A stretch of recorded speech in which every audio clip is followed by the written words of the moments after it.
வணக்கம் என் தொலைக்காட்சி நேயர்களே, வணக்கம். செய்திகளின் விஜயம் நிகழ்ச்சிக்கு உங்களை வரவேற்கின்றோம். சார், இந்த அண்ணா பல்கலைக்கழகம் விஷயம் பார்த்தீங்கன்னா, இந்த வேதாளம் முருகன் ஏறின மாதிரி ஏறி போய் உட்காந்துக்குது. என்ன பண்றதுன்னு தெரியல, இறங்கவே மாட்டேங்குது சார். புதுசா வர ஏறுது உட்காந்து. பாத்தீங்கன்னா, மாணவி பாலியல் வன்முறை வழக்குல விசாரணை குழு டிஎஸ்பி ராஜினாமா. ராஜேந்திரன் கே ரவின்றவரு அவர் தனக்கு இடையூறா வழங்குறாங்க. அங்க இருக்கிற அதிகாரிகள் தனியா சரியா செயல்பட முடியாத இடையூறு பண்றாங்கன்னு சொன்ன. பட் இவர் சாதாரண ஆள் கிடையாது சார். இவர் ஜெர்மன், அமெரிக்கா போன்ற நாடுகள்லாம் சென்று தொழில்நுட்பம், கணினி மேம்பாடு எல்லாம் படிச்சு அவர் இங்க எக்ஸாம் எழுதி ஐஏஎஸ் அகாடமி வேற வச்சு நடத்திருக்கிறாருங்க. நடத்திட்டு தான் அவர் அவ்வளவு தேர்ச்சி பெற்றவரே மன அழுத்தம். ஏற்கனவே பாத்தீங்கன்னா அங்க போன மாதம் பாத்தீங்கன்னா ஒரு இன்ஸ்பெக்டர் ஒருத்தர் ரிசைன் பண்ணாரு. ஆமாங்க. அதுக்கப்புறம் நாமக்கல்ல ஒரு கான்ஸ்டபிள் ரிசைன் பண்ணாரு. வேலை அழுத்தத்தின் காரணமாக இவ்வளவு பேர் ரிசைன் பண்றாங்க. என்னன்னு கேட்டா, சரியான மூலங்களை பணிபுரிய வைக்க மாட்டேங்கிறாங்க சார். வேலை அழுத்தம் இல்லாம நாங்க ஏதாவது கண்டுபிடிக்க போனா அது தடுத்து நிறுத்துறாங்க சார் அப்படின்னு நாமக்கல்ல இருக்கிறவர் என்ன சொன்னாரு, மனக்கடத்துல போய் பார்க்க போனா தடுத்து நிறுத்துறாங்க. இன்னொருத்தர் நான் ஆபீசர்ஸ நான் அலாட் பண்ணும்போது அவங்க தடுத்து நிறுத்துறாங்க சார். இங்கேயும் தடுத்து நிறுத்தப்பட்டிருக்கு. அது அந்த சிறப்பு புலனாய்வு குழு அமைச்சாங்கல்ல, அந்த மாணவி பாதிக்கப்பட்ட விவகாரம் தொடர்பா நீதிமன்றம் உத்தரவு தொடர்பாக சென்னை உயர்நீதிமன்றம் சிறப்பு புலனாய்வு குழு அமைச்சது. அதில் சில அதிகாரிகள்லாம் நியமிச்சாங்க. அண்ணா நகர்ல இருந்தும் சேலத்துல இருந்தும் ஆவடியில இருந்தெல்லாம் அதிகாரிகள் நியமிச்சாங்க. அதை ஒட்டி தான் இவரும் சைபர் குற்றப்பிரிவு தலைமையத்தில் பணிபுரிந்த இவர் டிஎஸ்பியா பணிபுரிய ராகவேந்திர ராவும் அந்த குழுவில் செயல்பட்டு வந்தாருங்க. அதை ஒட்டி தான் அந்த உயரதிகாரிகள் தன்னை சரியா பணி செய்ய விடாம தடுக்கிறாங்க, கடுமையாக நடந்துக்கிறாங்க. அப்படிங்கிறதுனால நான் அந்த சிறப்பு புலனாய்வு குழு பதவியிலிருந்து நான் விலகிறேன் அப்படின்னு சொல்லி நேற்றுக்கு சங்கர் ஜிவால் அவருக்கு டிஜிபி சங்கர் ஜிவால் அவங்களுக்கு கடிதம் எழுதிட்டாருங்க. அதான் நான் பார்க்குறேன். இதில் ஒட்டி என்ன அப்படி இது பண்ணுறாங்கன்னா, இந்த பத்திரிகையாளர்கள் கைபேசி எல்லாம் இது பண்ணாங்கல்ல, சிறப்பு இதெல்லாம் இது பண்ணாங்கல்ல காவல்துறையெல்லாம், அதை ஒட்டி கூட இருக்கலாம் அப்படின்னு ஒரு சந்தேகத்தின் அடிப்படையில் சொல்லவும் செய்யறாங்க சிலர். ஆமா, அதுக்கு அண்ணாமலை வேற சொல்லியிருக்காரு.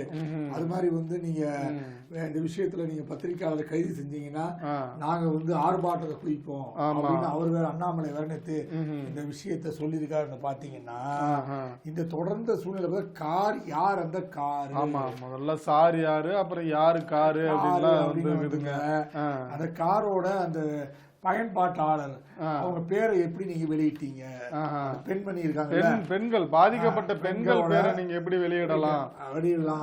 அந்த காரை துரத்துனவங்க அந்த பெண்மணியோட பேரு, அவங்க போன் நம்பர்லாம் நீங்க எப்படி வெளியிட்டீங்க அப்படின்னு கேள்வி கேட்டா இவங்க என்ன சொல்றாங்க, அவங்க யாரு அந்த காரோட ஓனரை கண்டுபிடிக்க முடியலைங்க, சிக்கலா இருக்குன்னு சொல்லும் போது சில பேர் என்ன சொல்லியிருக்காங்க, ஏமா அந்த காரை தாண்டி வரும்போது டோலை தான் தாண்டி வந்திருக்கோம், டோலை தாண்டி வந்தா ஆட்டோமேட்டிக் டோல் தான் வருது. அத எந்த பேங்க் அக்கௌண்ட்ல இருந்து அந்த டோல்ல பணம் கழிக்கப்பட்டது தெரியும். அந்த பேங்க் அக்கௌண்ட் யாருன்னு தெரிஞ்சா அது ஓனர் யாருன்னு தெரிஞ்சிடும். இது மூலமா முடியாம இப்படி சொல்றீங்க, நீங்க சிக்கலு கண்டுபிடிக்க முடியலன்னு சொல்றீங்களே, அதெல்லாம் எளிதா கண்டுபிடிக்க முடியலாம், நீங்க வேணும்ட்டு அதை இழுத்தடிக்கிறீங்கன்னு சொல்றாங்க. இல்ல அப்படி சொன்னீங்கன்னா அவங்க வேற யாருங்கிறதையும் கண்டுபிடிச்சிருக்காங்க அப்படின்னு இருக்கு. என்ன அப்படின்னா, அது சம்பந்தமா அந்த பெண்களை துரத்திட்டு போனாங்களா, அதுல ஒரு 4 பேரை கைது செய்து காவல்துறையினர் விசாரணையில ஈடுபட்டு வராங்க. அதுலதான் என்ன சொல்றாங்கன்னா, அந்த பெண்களை துரத்திய கார் ஒன்றின் உரிமையாளர் இரும்புலியூரை சேர்ந்த சந்துரு அப்படின்னு சொல்லி தகவல் வெளியிட்டு இருக்காங்க காவல்துறை சார்பில் இருந்து. இவர் மீது பாத்தீங்கன்னா சேலையூர் பீர்க்கன்கரணை காவல் நிலையத்தில் ஏற்கனவே மோசடி வழக்குகள் உள்ளது, இவர் காவல்துறையினருக்கு நெருங்கிய தொடர்புல இருந்திருக்கிறாரு அப்படிங்கிற மாதிரியும் தகவல் வந்திருக்கு. அவரை இப்போ தலைமறைமா இருக்கிறதுனால அவரை தேடி வருகிறார்கள் அப்படிங்கிறதையும் பார்க்க. இதுல என்ன அப்படின்னு பாத்தீங்கன்னா, சம்பந்தப்பட்ட கைது செய்யப்பட்ட 4 பேர் தனியார் கல்லூரி மாணவர்களாங்க. அவங்களுக்கு விசாரணை செய்து வருகிறார்கள் அப்படின்னு இதா இருக்குது. இதுக்கு நடுவுல பாத்தீங்க அப்படின்னா, இந்த பாதிக்கப்பட்ட அந்த பெண்களின் விவகாரத்தை அது விவரங்களை எப்படி வெளியிடலாம் அப்படின்னு சொல்லி அதிமுகவை சேர்ந்த ஒரு பெண் வழக்கறிஞர் ரேணுகா தேவி அப்படின்றவங்க தலைமை நீதிபதிக்கு கடிதம் எழுதியிருக்காங்க. அதுல என்ன அப்படின்னு பாத்தீங்கன்னா, அதாவது ஈசிஆர் ரோட்ல 25ஆம் தேதி இந்த சம்பவம் நடக்குது. அது சம்பந்தமா அந்த பெண்கள் போய் புகார் அளித்தாங்கன்னா அந்த புகாரை எடுக்கல. அதோட என்ன சொல்றாங்க காவல்துறை அப்படின்னா, நீங்க இந்த நேரத்துல ஏன் வெளில வந்தீங்க அப்படின்னு சொல்லி காவல்துறையினர் எழுப்பிய கேள்விகளும் வந்து வீடியோவிலே இருக்குது. அதன் பிறகு வந்து பல போராட்டங்கள் பிறகு வந்து அவங்க வழக்கு பதிவு செஞ்சிருக்கிறாங்க. இந்த விவகாரம் தொடர்பா வந்து தாம்பரம் காவல் ஆணையர் வந்து 29ஆம் தேதி ஒரு அறிக்கை வெளியிடுறாருங்க, செய்தி குறிப்பு. அதுல வந்து பாத்தீங்கன்னா அந்த பாதிக்கப்பட்டவோட பெண்ணின் பெயர், கார் எண், செல்போன் எண் இது எல்லாமே இருக்குது.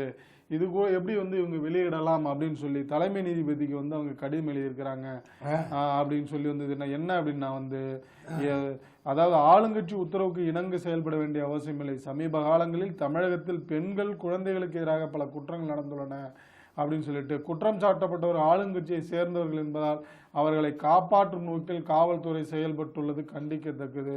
காவல் அமைப்பு சுதந்திரமான அமைப்பு அப்படின்னு சொல்லி வந்து அந்த ரேணுகா தேவி வந்து இது பண்ணியிருக்காங்க. அதனால என்ன அப்படின்னா வந்து இந்த பெண்கள் விவகாரங்கள் தொடர்பாக வந்து விவரங்களை வெளியிட்டது தொடர்பாக வந்து நீதிமன்றம் வந்து தானாவே வந்து தானா வந்து முன் வந்து இந்த வழக்கை வந்து விசாரணைக்கு எடுக்கணும் அப்படின்னு சொல்லி தலைமை நீதிபதிக்கு வந்து அவங்க கடிதம் எழுதியிருக்கிறது நம்ம ஒரு புறம் பாக்குறோங்க. ஆமா, இது பாத்தீங்கன்னா இன்னொரு பக்கம் வந்து அண்ணாமலை என்ன சொல்லியிருக்காங்கன்னா, ஏங்க அது வந்து போலீசார் தொடர்பு தாங்க இருக்கு. இது நம்ம தான் ஏற்கனவே சாருன்னா மாவட்டம்பாங்க இல்ல தலைவர்பாங்க.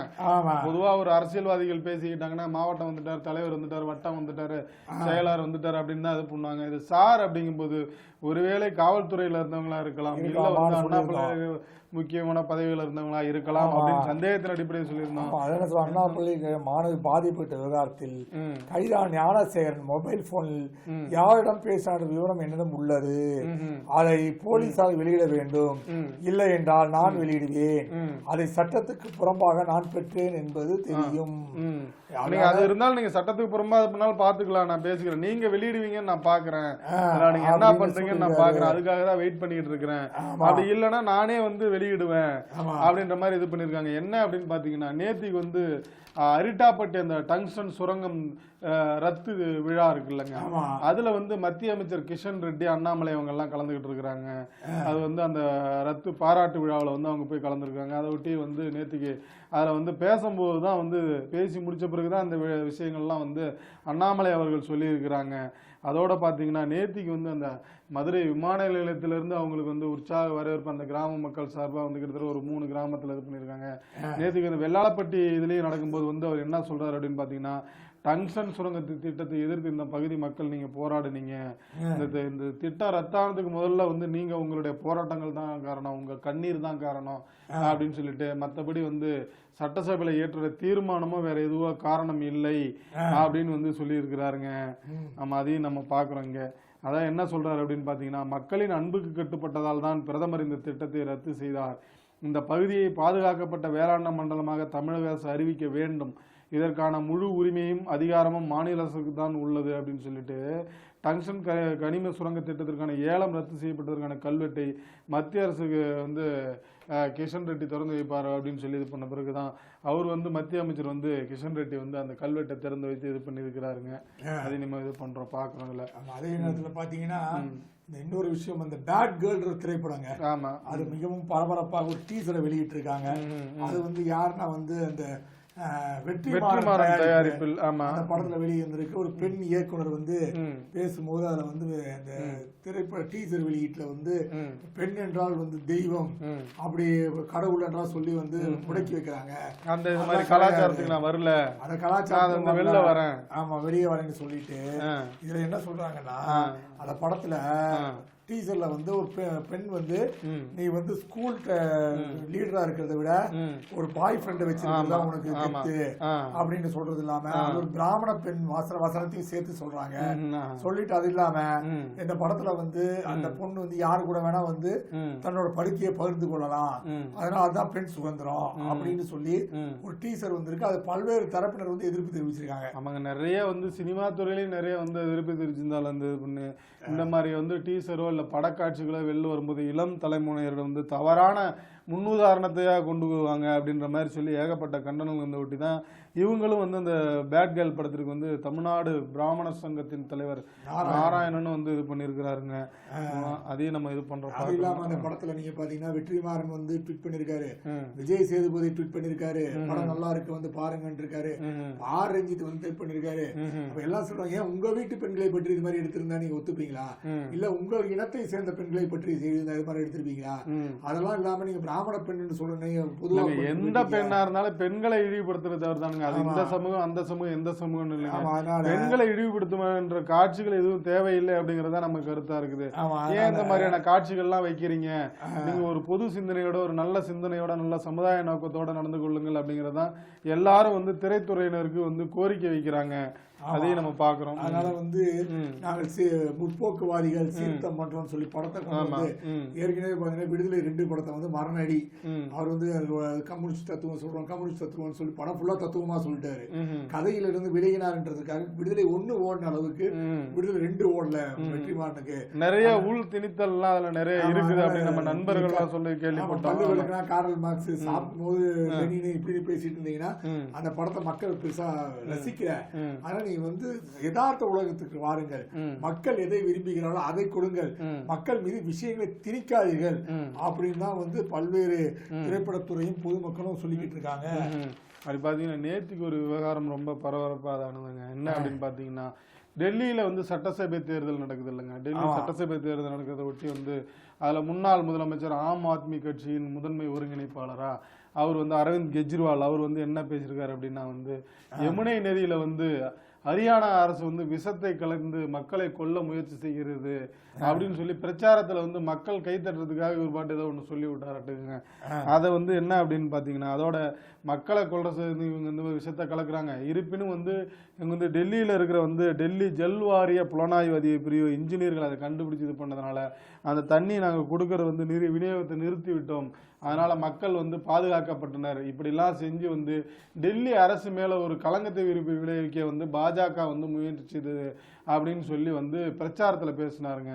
இதை ஒட்டி என்ன அப்படின்னு பாத்தீங்கன்னா தேர்தல் கமிஷன்ல பிஜேபி ஒரு புறம் வந்து முறையிட, காங்கிரஸ் ஒரு புறம் இந்த மாதிரி தவறான தகவல்லாம் இது பண்றாரு. மக்கள் வந்து ஹரியானா அரசு வந்து அதாவது வந்து யமுனை நதியில விஷம் கலக்கப்பட்டிருக்குது அப்படின்னு சொல்லி காங்கிரஸ் ஒரு புறம் வந்து இதாக தேர்தல் ஆணையம் வந்து கூப்பிட்டு வந்து அவங்கள்ட்ட வந்து விளக்கம் கேட்டிருக்காங்க அரவிந்த் கெஜ்ரிவால். அதுல வந்து அவர் சொல்லியிருக்காரு இல்லைங்க வந்து ஹரியானா அரசு அனுப்பும் தண்ணீரில் அளவுக்கு அதிகமாக அம்மோனியம் கலக்கப்பட்டுள்ளது. அதை டெல்லி தண்ணீர் சுத்திகரிப்பு ஆலைகளால் மனிதர்கள் அறிந்துவதற்கு ஏற்றதாக மாற்ற முடியவில்லை அப்படின்னு சொல்லி வந்து தான் இதை ஒட்டி தான் நான் சொல்லியிருந்தேன் அப்படின்னு சொல்லி அரவிந்த் கெஜ்ரிவால் தேர்தல் ஆணையத்தில் சொல்லியிருக்கிறாரு. உடனே வந்து தேர்தல் கமிஷன் இந்த விஷயத்தை நீங்க சொன்ன விளக்கத்தை எங்களால் ஏத்துக்க முடியல, நீங்க என்ன பண்ணுங்க, நீங்க தான் சொன்னீங்கல்ல வந்து விஷம் கலக்கப்பட்டிருக்குன்னு, அப்படின்னா நீங்க யமுனை நதியில் எவ்வாறு விஷம் கலக்கப்பட்டது, அதன் அளவுத்தன்மை என்ன, கண்டுபிடித்த பொறியாளர்களின் விவரங்கள், எங்கு சோதனை நடத்தப்பட்டது, விஷத்தை கண்டறியும் முறை உள்ளிட்ட விவரங்களை உரிய ஆதாரத்தோடு இன்னைக்கு காலையில வந்து 11 மணிக்குள்ள எடுத்து வந்து தரணும். நீங்க அப்படி ஒரு வேளை வந்து அது உரிய ஆதாரங்களுடன் வந்து எடுத்துட்டு வந்து கொடுக்காத பட்சத்தில் நாங்க என்னன்னா தக்க நடவடிக்கை எடுப்போம் அப்படின்னு தேர்தல் கமிஷன் வந்து அவங்களுக்கு வந்து கால அவகாசம் விழித்திருக்கிறதையும் நம்ம பார்க்கலாம். இதை ஒட்டி என்ன அவர் என்ன சொல்றாரு அப்படின்னு பாத்தீங்கன்னா அரவிந்த் கெஜ்ரிவால் எங்களுக்கு தெரியும் இந்த மாதிரிதான் நடக்கும் அப்படின்னு சொல்லிட்டு அதுக்கு வந்து ஒரு குறை சொல்லுறாரு. தேர்தல் கமிஷன் 2வது நோட்டீஸ் குறித்து கெஜ்ரிவால் நேற்று கூறியதாதுன்னு சொல்லி வெளியே செய்தி அதுல என்ன சொல்றாருன்னா தேர்தல் கமிஷனர் வந்து அவருக்கு வந்து ஃபியூச்சர்ல ஏதோ ஒரு நோக்கம் இருக்குங்க, அதாவது ஓய்வுக்கு பிறகு பணியாற்ற விரும்புகிறார் அப்படின்னு சொல்லி பார்த்தா என்ன சொல்றாரு, ஒருவேளை வந்து எலெக்ஷன்ல நிப்பாரு, பிஜேபி நிப்பாருங்களா இல்ல கவர்னரா நிப்பாருன்னு சொல்றாரா அப்படிங்கிறது தெரியல. அதுக்குதான் அவர் என்னன்னா தேர்தல் கமிஷனர் ராஜீவ்குமார் பணி ஓய்வுக்கு பிறகும் பணியாற்ற விரும்புகிறார். அவர் அளவுக்கு ஜனநாயகத்தை யாரும் சீரழிக்க முடியாது. அந்த நோட்டீஸில் அவர் பயன்படுத்தியிருக்கும் மொழி தேர்தல் கமிஷன் பயன்படுத்தக்கூடிய மொழி அல்ல. அவர் டெல்லி சட்டசபை தேர்தலில் போட்டியிட்டாலும் போட்டியிடலாம் அப்படின்னு சொல்லிட்டு யமுனையிலிருந்து வந்த தண்ணீரை 3 பாட்டில்களை நிரப்பி ராஜீவ்குமாருக்கு அனுப்பி வைக்கிறேன். இன்னும் 3 தினங்களில் என்னை கைது செய்வார், அதற்கும் நான் அஞ்சவில்லை. அப்ப தெரிஞ்சிருச்சுங்க, அவருக்கே தெரிஞ்சிருச்சு. 3 பாட்டில் அனுப்புறாருன்னா ஏற்கனவே ஹரியானா முதல்வர் போய் அங்க வந்து யமுனை நதியில இருந்து தண்ணி குடிச்சாரு. அதுக்கு என்ன சொன்னா இல்லைங்க அது சும்மா சால்சாப்பு சும்மா வந்து தண்ணி எல்லாம் கீழே கொட்டிட்டு அவரா வந்து குடிக்கிற மாதிரி நடிக்கிறாரு அப்படின்னு சொல்லியிருக்கிறாரு. ஆமா, அதுல வந்து பாத்தீங்கன்னா ஏற்கனவே வந்து அவரோட தலைவரா இருந்தார் இல்லையா, யாருங்க அவருக்கு தலைவர் இந்த ஆரம்பிச்சு வச்சார் இல்லையா, அண்ணா ஹசாரே. அவர் என்ன சொல்லிட்டாரு, நான் இது நினைத்தாருன்னா அரவிந்த் கெஜ்ரிவால் இல்லைங்க, இப்ப வந்து அவர் வந்து பணத்தை மட்டுமே பிரதிநிதியா நினைச்சிட்டு இருக்காரு. சோ அந்த ஊழலை ஒழிப்புன்னு சொல்றது வந்து அவர் வந்து சரியான போகத்துல செய்யல அவரு அப்படின்னு அண்ணா ஹசாரே வந்து நேற்று ஒரு அறிக்கையில வெளியே சொல்லியிருக்காருங்க. அவரு அப்படி இது பண்ணி நேத்திக்கு வந்து பாத்தீங்கன்னா இன்னொரு விஷயம் இதா இருக்குங்க. அதாவது உச்ச நீதிமன்றம் வந்து அந்த தோல் தொழிற்சாலைகளுக்கெல்லாம் மறுபடியும் வந்து ஒரு இது விதிச்சிருக்காங்க, உத்தரவு வெளியிட்டிருக்கிறாங்க. அதன்படி பார்த்தீங்க அப்படின்னா, தோல் பதனிடும் தொழிற்சாலைகள் பாலாற்றில் சுத்திகரிக்கப்படாத கழிவுகளை கொட்டுவதால் விவசாயிகள் மற்றும் பொதுமக்களின் வாழ்க்கை நாசமாகிவிட்டது. இனி விதிமுறைகளை மீறும் ஆலை உரிமையாளர்கள் அவங்க வந்து இனிமேல் வந்து சுத்திகரிக்கப்படாத நீர்களை வந்து கழிவு நீரை வந்து பாலாற்றில் விட்டீங்க அப்படின்னா அவங்களை தூக்கிட்டு போய் டெல்லி திகார் சிறையில் வந்து அடைச்சிருவோம் அப்படின்னு சொல்லி உச்சநீதிமன்றம் கண்டனம் தெரிவிக்கிறது. நீங்க சொன்னாலும் ஆம்பூர் வாணியம்பாடியில அவங்க இதெல்லாம் சொன்னோன்னா என்ன பண்ணிடுறாங்கன்னா பெரிய பெரிய பள்ளத்தை தோண்டி அங்க உள்ளுக்குள்ள அவங்க இடத்துல கொட்டிக்கிறாங்களா, வேற ஏதாவது ஊர்ல எல்லாம் போச்சிடுறாங்க. இதனால என்னன்னா அந்த நீர் வளம் இருக்கு பாருங்க, அந்த நிலத்தடி நீர் அது வந்து மாசுபட்டுறதுங்க. அதுக்கப்புறம் நீங்க கொஞ்ச நாள் கழிச்சு அங்க தோண்டினீங்கன்னா அங்க இருக்கிற தண்ணீரே வந்து கிணற்று தண்ணீரோ போர் தண்ணீரோ மாசுக்கு உட்பட்ட தண்ணீரா வருது. நீங்க போய் ஆத்துல கலத்தாதான பிரச்சனை, பூமியில பூமியில இது உண்மைதாங்க. ஏன் அப்படின்னு சொன்னீங்கன்னா வேலூர்ல வந்து கிட்டத்தட்ட வந்து IMMK அப்படின்னு சொல்லி ஒரு அவங்க வந்து என்ன பண்ணுங்க இந்த மாதிரி இது அதை கண்டிச்சு வந்து ஆர்ப்பாட்டம் நடத்தினாங்க.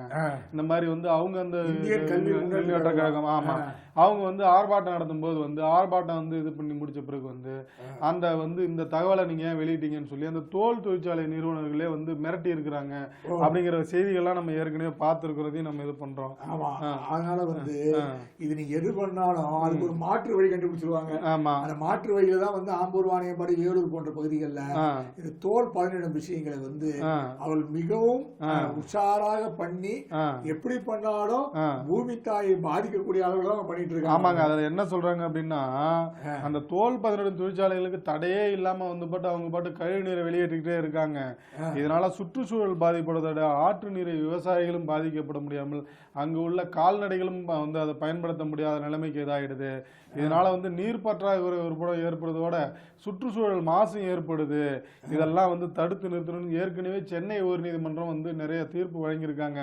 அதே உத்தரவை நாங்களும் வந்து மறுபடியும் சொல்றோம் அப்படின்னு சொல்லி உச்சநீதிமன்றம் இருக்கு. இதை நீங்க மீறி வந்து செயல்பட்டீங்க அப்படின்னா நிச்சயமா அவங்களுக்கு டெல்லி திகார் சிறையில தான் அடைப்போம் அப்படின்னு சொல்லி வந்து நேற்று இது பண்ணியிருக்கிறாங்க. இது சம்பந்தமான அறிக்கையை வந்து இன்னும் 4 விசாரணை வந்து 4 மாதங்களுக்கு பிறகு மீண்டும் வந்து வரும்.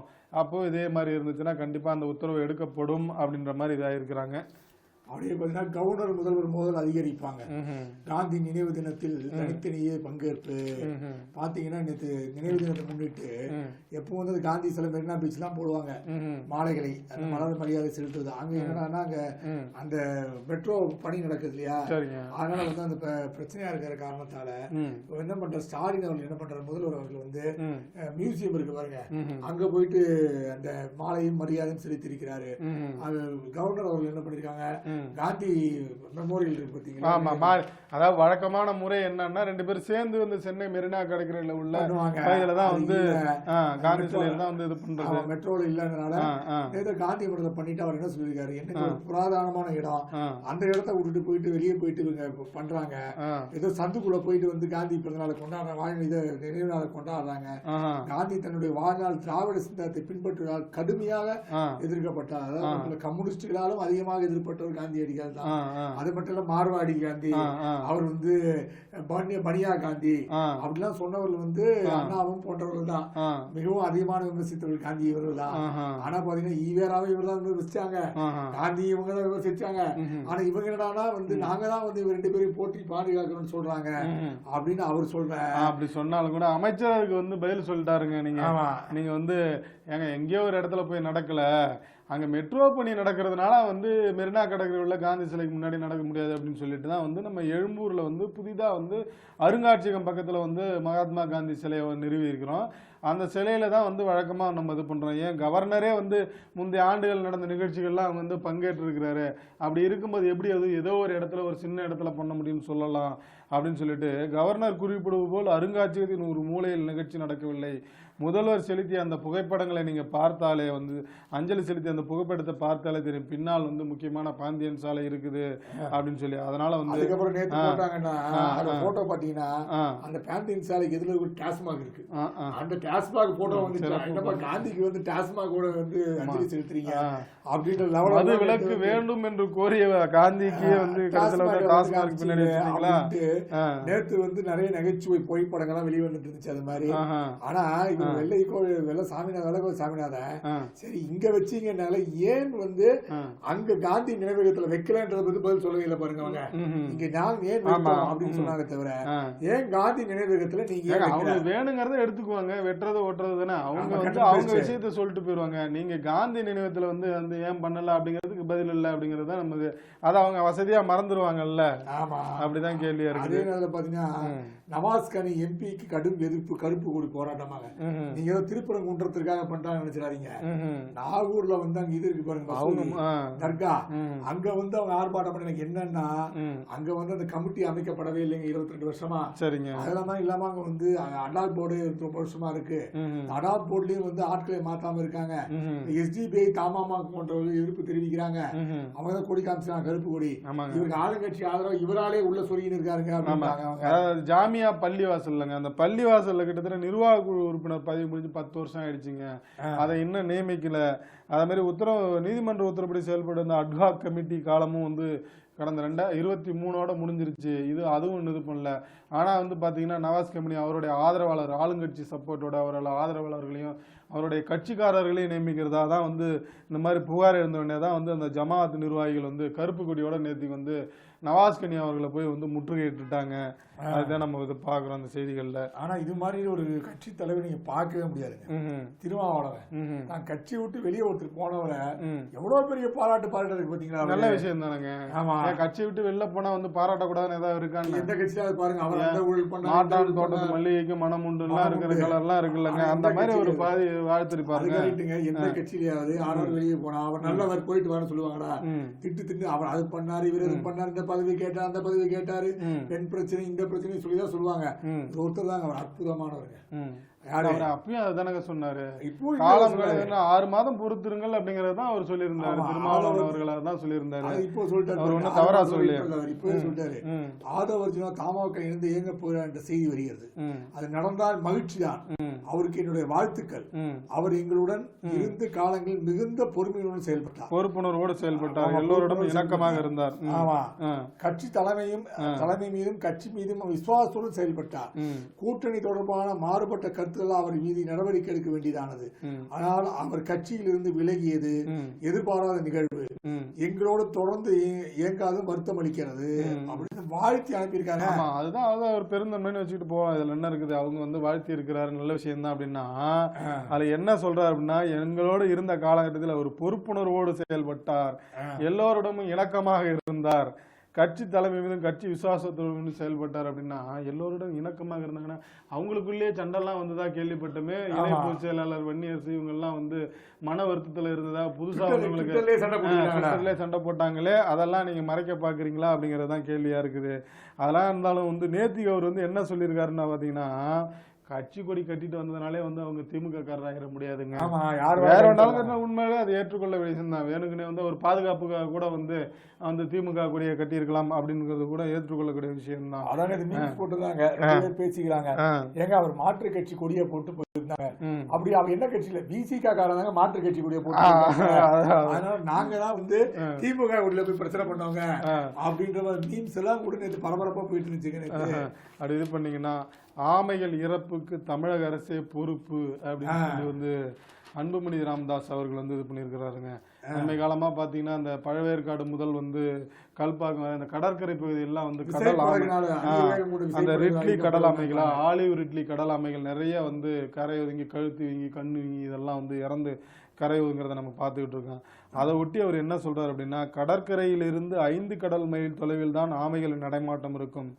அந்த பகுதிகளில் கடல் ஆமைகள் முட்டையிடும் காலத்தில் இழுவை படகுகளை பயன்படுத்தக்கூடாது என்கிற விதி இருக்குது. 1983ஆம் ஆண்டின் தமிழக கடல் பகுதி மீன்பிடி ஒழுங்குமுறை சட்டத்தின்படி கடற்கரை பகுதிகளில் அந்த ஆமைகள் முட்டை பொறிக்கும் காலத்தில் வந்து இந்த படகுகள், இழுவை படகுகளை வந்து பயன்படுத்தக்கூடாதுங்கிற விதி இருக்கிற நேரத்தில் வந்து இதை கட்டுப்படுத்தாம தமிழக அரசு வந்து காலம் கடத்தி விட்டது. எனவே இந்த ஆமைகள் வந்து இறப்பிற்கு காரணம் வந்து அரசுதான், தமிழக அரசு தான் காரணம் அப்படிங்கிற மாதிரி சொல்லிட்டாருங்க. அதையும் நம்ம பாக்குறோம். அதே மாதிரி பாத்தீங்கன்னா சீதாராமையா அவர் வந்து என்ன பாத்தீங்கன்னா அவர் ஆட்சி காலத்துல அதாவது 2013-2018 ஆண்டு காலத்துல அவரோட மனைவியோட இடம் 3.16 ஏக்கராங்க. அது 3,24,700 ரூபாய்க்கு கையகப்படுத்தப்பட்டுச்சாங்க கவர்மெண்ட். இவங்க அதுக்கு மாற்று இடம் வேண்டும் அப்படின்னு சொல்லி வேற ஒரு இடத்துல, அதாவது முக்கியமான இடத்துல இவங்க என்ன பண்ணிருக்காங்க, அந்த காஞ்சிபுரம் செங்கல்பட்டு தாண்டி இருக்கிற இடத்துக்கு கொடுத்துட்டாங்க. சரிங்க, போட்டு முக்கியமான இடத்த மவுண்ட் ரோட்ல வாங்கிட்டாங்க. அதுதான் மேட்ரு. ரொம்ப சிம்பிளா சொன்னா அதுதான். காஞ்சிபுரம் அங்க இருக்கிற இடத்துல போயிட்டு அதே இடம் மாதிரி எனக்கு வேணும்னு சொல்லி மவுண்ட் ரோட்ல வாங்கிட்டாங்க. எங்கேயோ புறநகர்ல கொடுத்துட்டு பிரதான இடத்துல வாங்கிட்டாங்க. அது 56 கோடி ரூபாய்ங்க. கொடுத்தது வந்து 3 லட்சம் ரூபாய்க்கு கொடுத்துட்டு 56 கோடி ரூபாய்க்கு ஆட்டையை போட்டாங்க. இது நடந்த பிஜேபி அரசாங்கத்து காலத்துலதான். பிஜேபி உடன்பாடா இருந்திருக்கு போட்டுருக்கு. இப்போ அது கண்டுபிடிச்சு தாமடமா கண்டுபிடிச்சு அதை நீங்க வந்து திருப்பி கொடுக்கணும்னு சொன்ன போதுதான் அப்ப 56 கோடி ரூபாய்க்கு நாங்க பொருள் வாங்கிட்டோம். அது என்ன பண்ணி இவர் வாயாலே மாட்டிக்கிட்டாருங்க. அதுக்கப்புறம் என்ன சொல்லியிருக்காங்க, நட்டேஷ் வந்து அந்த முன்னாள் கமிஷனர் இருந்தாராம். அவரோட தீர்ப்பெல்லாம் நம்ம அவரோட சொன்ன வாக்குப்பெல்லாம் ஏற்றுக்கொள்ள முடியாது. அவர் சீக்கிரம் நீதிமன்றம் சொன்னதுனால அது வந்து கொஞ்சம் தப்பிக்கலாம் சீதாராமையா அப்படின்னு நிகழ்வு இருக்கு. ஆனா அரசு வந்து எப்பொழுதும் வந்து இந்த கபலாயிரம் பண்றது குடும்பத்தோட சேர்ந்து பொருட்களை கபலாயிரம் பண்றது மிக சிறப்பானவர்களா இருக்கிறாங்க காங்கிரஸ்காரங்கன்றது இன்னொரு எடுத்துக்காட்டா இது இருக்குதுங்க. ஆமாங்க, அப்படி இது பண்ணீங்கன்னா இங்க கட்டுப்பாடுகள் நிறைய விதிச்சிருக்கிறாங்க. மகா கும்ப மேளா வந்து புதிய கட்டுப்பாடுகள் ரொம்ப இது பண்ணியிருக்காங்க. என்ன அப்படின்னு பாத்தீங்கன்னா, இந்த மௌனி அமாவாசை ஒட்டி வந்து பக்தர்கள் நிறைய திறனாங்க. கிட்டத்தட்ட ஒரு 10 கோடி பேர் திறனாங்க. அதுல வந்து அந்த கூட்ட நெரிசல்ல சிக்கி வந்து ஒரு 30 பேர் வந்து உயிரிழந்தார்கள். 60க்கு மேற்பட்டோர் வந்து படுகாயமடைந்தனால வந்து அதுக்கு அன்னைக்கு நள்ளிரவே வந்து ஒரு யோகி ஆதித்யநாத், முதலமைச்சர் யோகி ஆதித்யநாத், உத்தரப்பிரதேச முதலமைச்சர், அவர் என்ன பண்ணிருக்காரு, அதிகாரிகள் எல்லாம் கூப்பிட்டு வந்து என்ன அதை பண்ணலாம் அப்படின்னு சொல்லி ஆலோசனை பண்ணி வந்து புதிய கட்டுப்பாடுகளை வச்சிருக்கிறாங்க. அதுல முதல் என்ன அப்படின்னு பாத்தீங்கன்னா, விஐபி தரிசனம் ரத்து. விஐபி பாஸ் மூலமா இருக்கிற வந்து இது வந்து பாஸ் ரத்து, வரலாம் போகலாம் அப்படின்னு சொல்லிட்டு இது பண்ணிருக்காங்க. அதோட வந்து கிட்டத்தட்ட ஒரு 7 கட்டுப்பாடுகள் வச்சிருக்கிறாங்க. என்ன அப்படின்னா, வாகனங்களுக்கு வந்து கட்டுப்பாடு வச்சிருக்கிறாங்க. மகா கும்பமேளா நடக்கிற அந்த இடங்கள்ல வந்து அனைத்து விதமான வாகனங்களும் நுழைய தடை விதிக்கப்பட்டுள்ளது. அதே மாதிரி விவிஐபி பாஸ் இல்லை, மிக முக்கிய நபர்களுக்கு வழங்கப்படும் விவிஐபி பாஸ்கள் இனி வழங்கப்படாது. எந்த சிறப்பு பாஸ் வைத்திருந்தாலும் வாகனங்களுக்கு அனுமதி கிடையாது. இதுல எந்த வித விதிவிலக்கும் கிடையாது அப்படின்னு சொல்லி இது பண்ணியிருக்காங்க. அப்புறம் வந்து அந்த பிரக்யாராஜா அந்த இதுல வந்து முக்கியமான அந்த இடத்துல மட்டும் ஒரு வழி பாதை தான் வந்து இருக்குது. இனிமேல் டபுள் வழி பாதை இல்லை. ஒரு வழி பாதைனா உங்களுக்கு வந்து ஓரளவுக்கு போக்குவரத்து சீரமைஞ்சிரும், காவல்துறை கட்டுப்பாட்டில் இருக்கும் அப்படின்னு மாதிரி. அதே மாதிரி வந்து வாகன கட்டுப்பாடு, அதாவது மாநில அண்டை மாவட்டங்கள்ல இருந்து பிரக்யாராஜ் ஒரு வாகனங்கள் மாவட்ட எல்லையிலே தடுத்து நிறுத்தி அங்கேயே பார்க் பண்ண வச்சுட்டு அதன் பிறகு நடந்தான் போற மாதிரி இருக்கும் போல அப்படின்றையும் பார்க்கணும். அதே மாதிரி வந்து இந்த கட்டுப்பாடுகள்லாம் கிட்டத்தட்ட பிப்ரவரி 4ஆம் தேதி வரை இது இருக்கும். அதே மாதிரி வந்து 4 சக்கர வாகனங்களும் வந்து நுழைய தடை விதிக்கப்படுகிறது அப்படின்னு சொல்லி இந்த மாதிரியான கட்டுப்பாடுகள்லாம் வச்சு வந்து உத்தரவிட்டிருக்காங்க மகா கும்பமேளா நிர்வாகத்தினர் அப்படின்னு வந்து திருப்பி பார்லிமெண்ட்ல அது மிகப்பெரிய பிரச்சனையாக எழுப்புவதற்காக காங்கிரஸ் போன்ற கட்சிகள் தயாரிக்கிறாங்களா, அதனால அதுக்கு விவாதிக்க வேண்டும் அப்படின்னு சொல்லும் போது சிறைத்துறையில் ஆர்டினரி முறை ஒழிப்பு அப்படின்னு சொல்லியிருக்காங்க. ஏன்னா வந்து அந்த பாத்தீங்கன்னா போலீஸ் வீட்டுல எல்லாம் பாத்தீங்கன்னா எல்லாம் ட்ரௌசர் போட்டுக்கின்னு போலீஸ் வந்து அங்க வேலை செஞ்சுட்டு இருப்பாங்க. அங்க செடிக்கு தண்ணி ஊத்துறது, காய்கறி வாங்கிட்டு வர்றது, சமையல் பண்றது, இதுவெல்லாம் பண்ணிட்டு இருப்பாங்க. அதெல்லாம் இனிமேல் ஒழிச்சிட்டோம் அப்படின்னு சொல்லி நீதிமன்றம் என்ன சொல்லிருக்கு, அதிகாரிகள் அதை முழுக்க ஒழிச்சிட்டோங்க நாங்க அப்படின்னு சொல்லி நீதிமன்றமும் பாராட்டுகிறது. முதியமாக பதிக்கப்பட்டால் பாராட்டக்கூடிய விஷயம் தான். அதனால வந்து இது இன்னும் வந்து மற்ற மாநிலங்களும் செயல்படுத்த வேண்டும் கோரிக்கை வச்சிருக்காங்க. அப்படி பாத்தீங்கன்னா அந்த அண்மையில அந்த டெல்டா மாவட்டங்கள்லாம் வந்து நெல் பயிர்கள்லாம் ஏதாச்சும் இல்லைங்க, அது வந்து விவசாயிகள் கோரிக்கை வச்சிருந்தாங்க. தமிழக அரசும் வந்து மத்திய அரசு கோரிக்கை வைத்திருந்தது. அந்த கூடுதல் ஈரப்பதத்தோட வந்து நெல்களை வாங்கணும் அப்படின்னு சொல்லி இது பண்ணியிருந்தாங்கல்ல. இந்த மாதிரி மத்திய அரசு அதிகாரிகள்லாம் வந்து ஆய்வு செஞ்சிருந்தாங்க. இதை ஒட்டி என்ன அப்படின்னு பாத்தீங்கன்னா, மத்திய அரசு வந்து விரைவில் வந்து இந்த அறிவிப்பு வெளியிடலாம் அப்படின்னு எதிர்பார்க்கறாங்க. என்ன அப்படின்னா 22% ஈரப்பதத்துடன் வந்து கூடிய நெல்லை வந்து வாங்கி கொள்ளுங்கள் அப்படின்னு சொல்லி மாநில அரசுக்கு மத்திய அரசு அறிவிப்பு வெளியிடலாம் அப்படின்னு சொல்லி எதிர்பார்க்கப்படுகிறது. இது சம்பந்தமான வந்து அறிவிப்பு விரைவில் வெளியாகலாம் அப்படிங்கிற மாதிரி எதிர்பார்க்கப்படுகிறது அப்படின்னு செய்தி ஆயிருக்குங்க, வந்திருக்கு. அதையும் நம்ம பார்க்கிறோம். பல்வேறு செயல் என்று பார்த்தோம். மீண்டும் திங்கட்கிழமை சந்திப்போம். அதுவே நன்றி, வணக்கம். நன்றி, வணக்கம்.